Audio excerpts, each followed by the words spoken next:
Hi అండి, అందరికీ నమస్తే. Welcome back to my channel. నా పేరు రాజీ. ఈరోజు రెసిపీ వచ్చేసి simple and tasty chicken fry. చాలా చాలా టేస్టీగా ఉంటుంది, చాలా ఈజీగా కూడా ఉంటుంది. ముందుగా మనం ఒక హాఫ్ కేజీ చికెన్ బోన్లెస్ తీసుకున్నాను.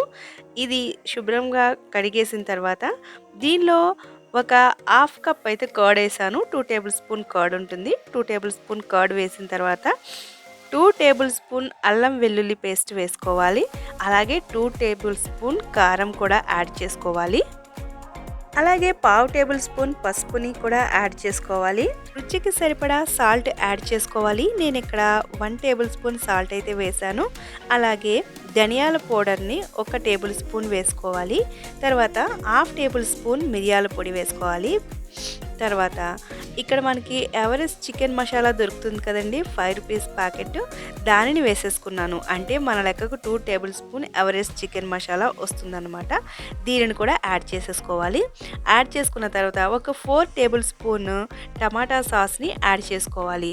ఇంతే, వీటన్నింటినీ కలిపి చక్కగా మిక్స్ చేసేసుకోవాలి. ఫ్రెండ్స్, ఇంతలో మన ఛానల్ని ఎవరైనా సబ్స్క్రైబ్ చేసుకునే వాళ్ళు ఉంటే సబ్స్క్రైబ్ చేసుకోండి, లైక్ చేయండి, షేర్ చేయండి, కమెంట్ చేయండి, బెల్ ఐకాన్ ఆల్లో పెట్టండి. తర్వాత లెమన్లోని ఒక హాఫ్ పీస్ని ఇలా జ్యూస్ తీసేసి దీంట్లో వేసి మళ్ళీ ఒకసారి మొత్తం చికెన్కి ఈ జ్యూస్ అంతా అప్లై చేసుకోవాలి. తర్వాత మూత పెట్టి 1 గంట పాటు నానబెట్టి ఉంచుకోవాలి.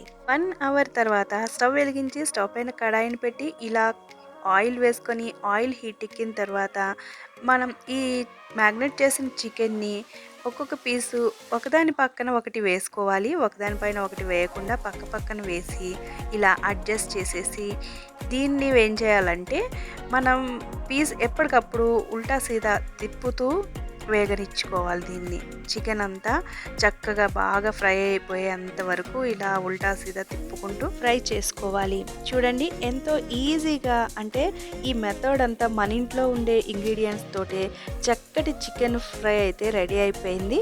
చూడండి ఎంత కలర్ఫుల్గా, చాలా బాగుంది. టేస్ట్ కూడా అంతే బాగుంది. ఎలా అంటే టమాటా సాస్ వేసాం కాబట్టి చాలా అంటే చాలా టేస్టీ అయితే డిఫరెంట్గా ఉంది. మీరు కూడా ఈ రెసిపీని ఇంట్లో తప్పకుండా ట్రై చేయండి.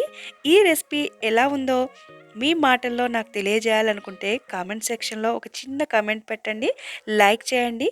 మీరు చేసే సపోర్ట్ వల్ల నేను ఇలాంటి మరెన్నో వీడియోలు మీ ముందుకు తీసుకురాగలను. Thank you.